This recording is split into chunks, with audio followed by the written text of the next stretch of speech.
तो यहाँ पर आप ध्यान देना, सबसे पहले हम बात करें काई की रिडम्पशन ऑफ डिबेंचर्स की। आप इसकी मीनिंग को आप समझ चुके हैं। आपने कहा कि भैया रिडम्पशन का मतलब है repayment of debentures by a company to its holder as per the term of issue में जो तय करा जाएगा उसके हिसाब से हम पैसा क्या कर देंगे, वापस कर देंगे, जिसको हम क्या बोलते हैं, रिडम्पशन बोलते हैं। जैसे ही हम ये काम करेंगे तो भैया लायबिलिटी क्या हो जाएगी, कंपनी लायबिलिटी से क्या हो जाएगी, डिस्चार्ज हो जाएगी by transferring funds from specific sources. तीसरा है रिडम्पशन के टर्म्स में क्या क्या हो सकती है भैया, डेट हो सकती है कि हम कौन से डेट को पैसा वापस करेंगे, अमाउंट कितना वापस करेंगे, मैनर किस तरीके से वापस करेंगे, सब उसके प्रोस्पेक्टस या डिबेंचर सर्टिफिकेट में लिखा हुआ होगा। अब हम बात करते हैं भैया इसके, हम सोर्सेज के बारे में बात करते हैं। तो आउट ऑफ कैपिटल जो मैंने लास्ट क्लास में आपके साथ चर्चा करी थी, इसमें क्या होता है, the payment is directly made from the companies capital without setting aside profit. हम लोग क्या करते हैं, डायरेक्ट हम कंपनी की कैपिटल से पैसा वापस कर देते हैं, किसी भी तरीके का हम प्रॉफिट साइड नहीं करते हैं। इसी का दूसरा वाला पॉइंट है यहाँ पर आपको, DRR debenture redemption reserve may not be created for such redemption. क्या बताया जरा मुझको समझाओ, इस पॉइंट में क्या समझे आप। Sources of finance for redemption का एक पहला वाला पॉइंट आया, रिडेम्पशन आउट ऑफ कैपिटल से आप क्या समझे कि कंपनी पहले अपने कैपिटल को वो करेगी। ध्यान से मेरी बातों को सुनना। यहाँ पर मैंने आपसे बात करी कि अब हम देख रहे हैं कि भैया कहाँ से पैसा वापस होगा, जिसका एक तरीका है रिडम्पशन आउट ऑफ कैपिटल से हम करेंगे। इसमें वो लोग बोल रहे हैं कि कैपिटल मतलब पूंजी हो गया। अगर आपको पता होगा तो हम शेयर कैपिटल की बात कर रहे हैं यहाँ पर। तो बोले भैया पेमेंट हम डायरेक्टली कहाँ से कर लेंगे कंपनी की हम कैपिटल से कर लेंगे, हम किसी भी तरीके का प्रॉफिट साइड में नहीं रखते। तो प्रॉफिट साइड में नहीं रखने का मतलब क्या है कि हम डिबेंचर रिडम्पशन रिजर्व को क्रिएट नहीं करते, may not be created such for redemption. Profit से करेंगे, कैपिटल से करेंगे। अच्छा कैपिटल से अपनी पूंजी से ही पैसा वापस कर देंगे। ठीक है। आया समझ में। दूसरा है रिडम्पशन आउट ऑफ प्रॉफिट। अब हम वापस तो कर रहे हैं लेकिन कहाँ से करेंगे भैया, मुनाफे से करेंगे। इसमें हम बोल रहे हैं an amount equivalent to the face value of outstanding debenture. Outstanding debenture मतलब वो डिबेंचर जिनके पैसे वापस करने अभी बाकी हैं, उसकी फेस वैल्यू की बात करी जा रही है। मान लेते हैं कि एक डिबेंचर की कीमत 100 रुपये, an amount equivalent to the face value of outstanding debenture is transfer to the debenture redemption reserve from divisible profit. Redemption out of profit में वो क्या बोल रहे हैं कि सपोज करते हैं कि मैंने मान लो अभी 1 लाख रुपए के डिबेंचर्स वापस करने, 1 लाख रुपए के डिबेंचर्स को पैसे क्या करने हैं, वापस करने। तो भैया मैं DRR डिबेंचर रिडम्पशन रिजर्व कितना बनाऊंगा, 1 लाख बनाऊंगा। समझ में आया अब, 1 lakh amount equivalent to the face value of outstanding debentures. Clear हुआ, क्योंकि मैं प्रॉफिट से वापस करने जा रहा हूँ। ऐसा करने का से क्या तुम समझोगे, इमेजिन करो कि हमारी कंपनी है, इमेजिन करो हमारी कंपनी है और हमें क्या करना है, प्रॉफिट में से ही रिडम्पशन करना है। तो इसका मतलब हमें प्रॉफिट का कुछ पार्ट ट्रांसफर करना पड़ेगा, कहाँ पर, DRR में। कितना करना पड़ेगा, जितना पैसा हमको वापस करना है। क्लियर हुआ। लेकिन अगर कैपिटल की बात आई तो वहां पर किसी भी तरीके का डिबेंचर बनाने की जरूरत नहीं है। रटोगे तो भूल जाओगे, समझोगे तो चीजें दिमाग में सेट हो जाएगी। आया आगे, this ensure that companies liquid resources remain unaffected during the redemption process. अगर हम प्रॉफिट का पार्ट DRR पे ट्रांसफर कर रहे, कंपनी धंधा कर रही, मुनाफा कमा रही, DRR बना रही, तो जब वापस करने का टाइम आएगा तो कंपनी को किसी तरीके की कोई परेशानी होगी नहीं, वो डिबेंचर से पैसा निकालेगी और डिबेंचर होल्डर्स को दे देगी। तो ऐसे में क्या कंपनी की लिक्विडिटी में कोई फर्क पड़ेगा, आंसर है नहीं। आया है समझ में। तीसरा है redemption out of capital and profit, मतलब दोनों का कॉम्बिनेशन। यही मैंने आपके साथ चर्चा करी थी। यहाँ पर मैंने कहा भैया दोनों का कॉम्बिनेशन है, इसमें कुछ पैसा हम प्रॉफिट से करेंगे, कुछ पैसा हम कैपिटल से करेंगे। तो वो जो अनलिस्टेड कंपनीज होती हैं, जो अनलिस्टेड कंपनीज होती हैं, वो DRR कम से कम कितना बनाएंगी, 10% of the nominal value of the outstanding debentures must be created. कितना, 10% किसका, nominal value of outstanding debentures. कोई दिक्कत तो नहीं है। और बाकी का 100 कहाँ से आ जाएगा, बाकी का 90 कहाँ से आ जाएगा, कैपिटल से आ जाएगा। नहीं आया समझ में। मान लेते हैं 100 रुपये वापस करने, मान लेते हैं 100 रुपये वापस करने, तो वो बोले जो अनलिस्टेड कंपनीज हैं, वो कंपनी जो स्टॉक एक्सचेंज में लिस्टेड नहीं है, उनको कम से कम 10% तो नॉमिनल वैल्यू मतलब फेस वैल्यू से बनाना पड़ेगा, जो वैल्यू उन कैपिटल है उससे, और बाकी वो कहाँ से आ जाएगा, कैपिटल से। 10% of nominal value outstanding debenture must be created from profit. समझ में आया। एक्सेप्शन है कि भैया किसको DRR नहीं बनाना, किसको DRR नहीं बनाना है। तो भैया the following companies must are exempted from the creating DRR। पहला, all India financial institution regulated by RBI। जितने भी फाइनेंशियल इंस्टीट्यूशन है जिनको रेगुलेट कौन कर रहा है, RBI कर रहे हैं, इनको DRR नहीं बनाना। बैंकिंग कंपनी को डीआरआर नहीं बनाना। तुम बोल रहे हो कि भैया तुम हमें इतनी थ्योरी क्यों पढ़ा रहे हो, क्योंकि क्वेश्चन में लिखा हुआ रहेगा कि Aryan Limited a banking company, तब तुम बोलोगे इसमें डीआरआर नहीं बनाना। अब आया समझ में? ऐसी कोई कंपनी जो भैया ऑल इंडिया फाइनेंशियल इंस्टीट्यूशन में से है, जिसको रेगुलेट किया जा रहा है आरबीआई के द्वारा, तो भैया वो भी डीआरआर नहीं बनाएगी। NBFCs, non banking financing companies, ये भी डीआरआर नहीं बनाएंगी। Housing finance companies registered with national housing banks, ये भी नहीं बनाएंगी। लिस्टेड कंपनीज इशू, चाहे वो both public and private place debenture के करें, ये भी नहीं बनाएंगे। आया समझ में? तो इन पांचों को याद रख लेना, 1 2 3 4 5, इनको डीआरआर बनाने की जरूरत नहीं है। क्वेश्चन में अगर इनमें से कोई भी कंपनी ने कि अगर रिडेम्पशन और डिबेंचर की बात आई तो आप समझ लेना, डीआरआर क्रिएट करने की एंट्री हम नहीं डालेंगे। Condition for investing 15% of nominal value, important 4 बार बताऊंगा, 4 बार आप इसको पढ़ोगे। एक कंडीशन आ रही है कि भैया 15% निवेश करने एक कंडीशन बोल रही है कि भैया 15% निवेश करने, किसका? नॉमिनल वैल्यू का। जनरली नॉमिनल वैल्यू कितनी होती है? 100 मान के चल लो। जनरली आप नॉमिनल वैल्यू कितना मान के चल लो, बाकी जैसा क्वेश्चन में दिया रहेगा उसके हिसाब से हम करेंगे। तो एक कंडीशन बोल रहे हैं कि भैया हमको निवेश करना है, इन्वेस्टमेंट करना है, कितना? 15%, किसका? नॉमिनल वैल्यू का।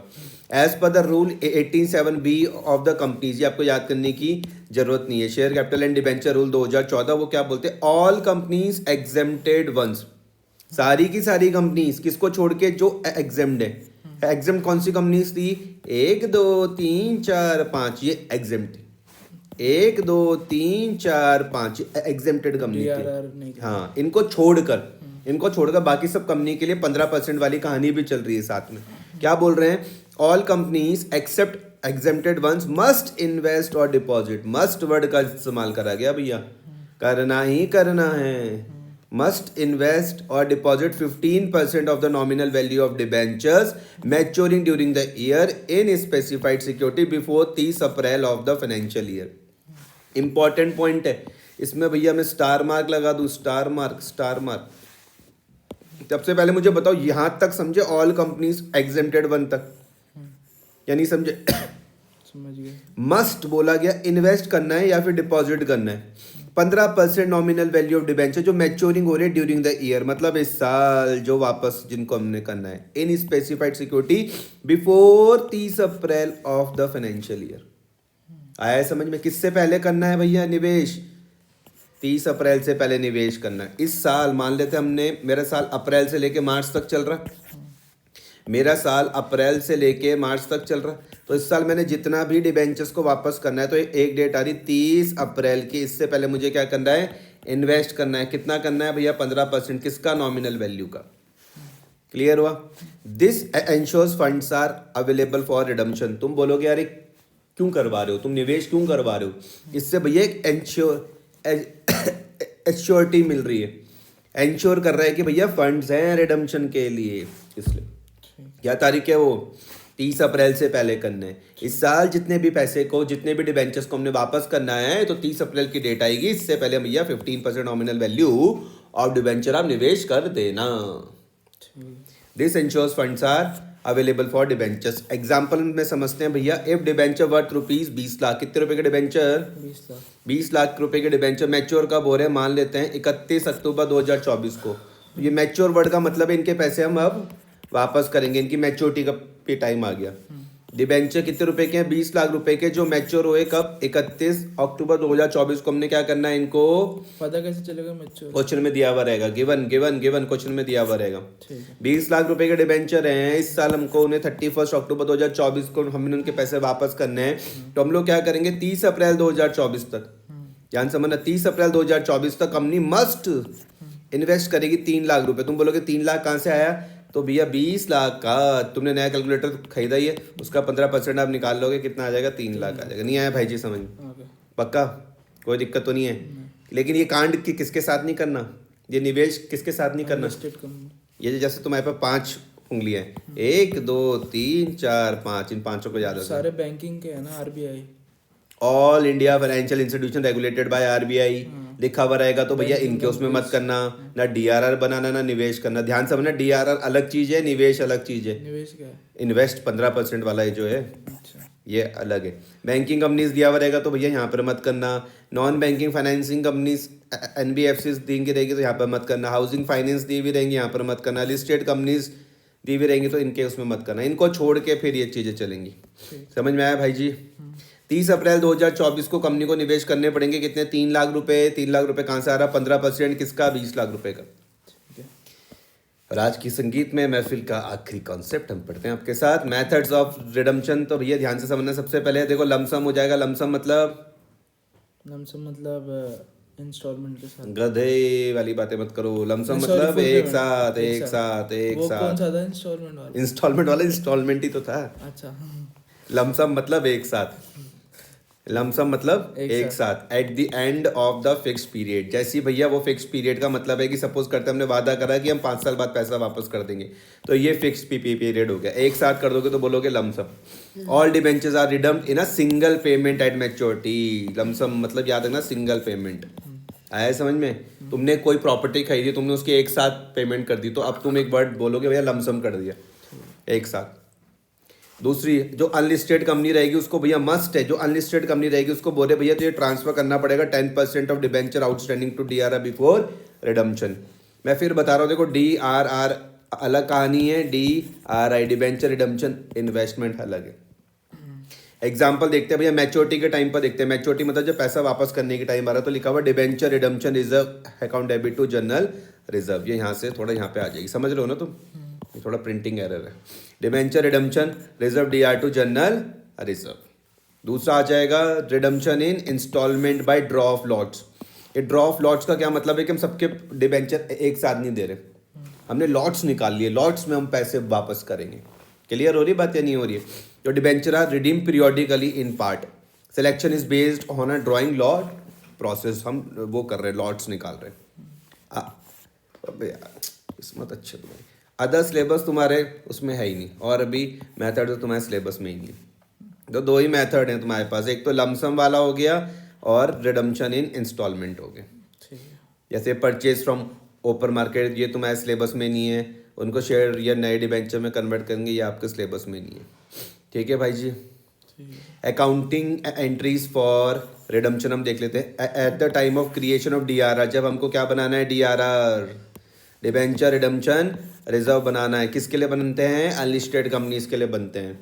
तो ऑन 31 मार्च को क्या बन जाएगा? Surplus in statement of profit and loss DR to debenture redemption reserve. Entry लिख लेना अभी जब तुम घर में बैठ के, क्योंकि तुम सिंसियर बच्चे हो इसलिए तुमको समझा रहा हूँ। जब तुम घर में बैठ के नोट्स बनाओगे तो बड़े अच्छे अच्छे नोट्स बनाना। Surplus in statement of profit and loss DR to debenture redemption reserve. ये क्या है? क्यों एंट्री? ये डीआरआर बनाने की एंट्री है, डिबेंचर रिडम्पशन रिजर्व बनाने की एंट्री। जो तुम मुझको बोल रहे थे ना क्वेश्चन करवाओ, तो पहले तुम्हें एंट्री आएंगी तभी तो तुम क्वेश्चन करोगे। Surplus statement in profit and loss. देखो तुम्हें थोड़ी बहुत ध्यान से समझना कि डीआरआर डिबेंचर रिडम्पशन रिजर्व बनता है कहाँ से भैया? प्रॉफिट से बनता है। प्रॉफिट का ही तो पार्ट तुम यहाँ पे ट्रांसफर करते हो, तो वो ये surplus in statement of profit and loss DR to debenture redemption reserve. कब बना रहे हो? 31 मार्च को बना रहे हो। और अगर निवेश करने की बारी आ गई, निवेश कब करते हैं? निवेश की तारीख याद रखना 30 अप्रैल। तुम्हारे किसी जानकार का है बर्थडे 30 अप्रैल? पता नहीं। मान लोगे तुम्हारा एक खास दोस्त है उसका सर, बर्थडे आ रहा निवेश है। मतलब समझ नहीं रहा। निवेश मतलब इन्वेस्टमेंट। अच्छा। इन्वेस्टमेंट को शुद्ध हिंदी में निवेश बोलते हैं। तुम्हारे एक दोस्त का नाम है मान लो निवेश। ठीक है। अब आया समझ में? तो निवेश करने की क्या एंट्री है? Debenture redemption investment DR to bank. तो मुझे बोलोगे अभी मुझको याद करा के जाओ, तो मैंने कहा ठीक है। डीआरआर बनाने की एंट्री क्या? आंख बंद करो, आंख बंद करके बताओ। आंख बंद करके, मुझे इतना याद है। आंख बंद करके बताओ। याद ही नहीं है। Profit and loss account debit. बोलो surplus in statement of profit and loss. Account debit to surplus of statement of surplus of in statement of profit and loss DR to debenture redemption reserve.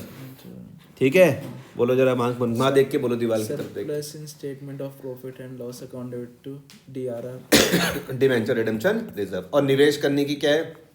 Debenture redemption investment DR to bank. ये थोड़ा representation गलत हो रहा है, यहाँ पे आएगा, समझ रहे हो ना? ठीक है। हाँ, वो तो समझ लिया। इतना तो मैं भरोसा कर सकता हूँ। अब हम देखते हैं, देखो दो एंट्री आपको याद हो गई, ये बार बार आएंगी। ठीक है? अब at the time of redemption, redemption के टाइम में क्या है कि जब आप उनको कैश में कर रहे हो, एन कैश इन्वेस्टमेंट। ध्यान से समझना क्या है? Bank account debit to debenture redemption investment. इसका मतलब है कि आपने पहले निवेश करा था, आपने पहले क्या करा, निवेश इन्वेस्टमेंट किया था, अब वापस करने से पहले उस इन्वेस्टमेंट को वापस भी तो लोगे। नहीं आया समझ में भाई। एक कंडीशन बोली कि जो तुम्हें जितना पैसा इस साल वापस करना है, जितना पैसा इस साल वापस करना है, मतलब जितना रिडम्पशन ऑफ डिबेंचर इस साल करना है उसका 15% आप निवेश कर दो। समझ में आया। अब जो डेट आएगी जब वापस करने की बारी आएगी तो अपना निवेश वापस भी तो लोगे तुम। एंट्री क्या हो जाएगी, bank account debit to debenture redemption investment. वो तो समझ गया, बैंक पैसे बढ़े। बहुत बढ़िया, आया समझ में। अब जब पेमेंट करने की बारी आएगी डिबेंचर्स होल्डर्स को, तो आ जाएगा debentures account debit to debentures holders और debentures holder DR to bank. कोई दिक्कत, ये मैंने पहले भी तुम ऐसा चर्चा करी है। और लास्ट में हम लोग क्या करते हैं, जो DRR होता है डिबेंचर रिडम्पशन रिजर्व को हम जनरल रिजर्व में हम ट्रांसफर कर देते हैं। तो क्या हो जाएगी उसकी entry, debenture redemption reserve DR to general reserve. ठीक है। अब कुछ नोट्स है, इसकी भी आपके साथ में चर्चा कर लेता हूँ फटाफट से। की नोट्स, इंपॉर्टेंस ऑफ DRR। तो DRR हम क्यों बना रहे हैं, पूछा जा सकता है। तो acts has a safeguard to ensure funds are available for redemption. DRR है तो भैया सामने वाले को कोई दिक्कत नहीं रहेगी कि भैया फंड से हमारे पैसे वापस हो जाएंगे। Encourages financial discipline in the company. Exempted companies कौन कौन सी हैं, तो बैंकिंग और listed companies are not required to create DRR और make investment in specified securities. फिर है प्रोविजन फॉर अनलिस्टेड कंपनी के लिए बोला, तो भैया उनको बोला भैया मैंडेटरी है कि आपको क्या करना है, DRR क्रिएट करना है और निवेश करना है कम से कम 15% किसमें, ऑफ मैच्योरिटी डिबेंचर्स वैल्यू। इसकी तारीख क्या है, निवेश की तारीख क्या है। जो तुम्हारा एक दोस्त है उसका नाम क्या है, निवेश। इसका बर्थडे कब आता है, 30 अप्रैल। बस याद रहेगा, कोई दिक्कत भाई। तो जब तुम 30 अप्रैल तक इसको पैसा इन्वेस्ट कर लेना, लेकिन अगर जब वापस करने की बारी है तो पैसा वापस ले भी लेना। जनरल एंट्रीज आपको पता चल गई। Follow a specific pattern to maintain a transparency in accounting for redemption. Debenture और प्रॉफिट एंड लॉस था वो तो DRR क्रिएट करने की थी। Surplus in statement of profit and loss DR to debenture redemption reserve.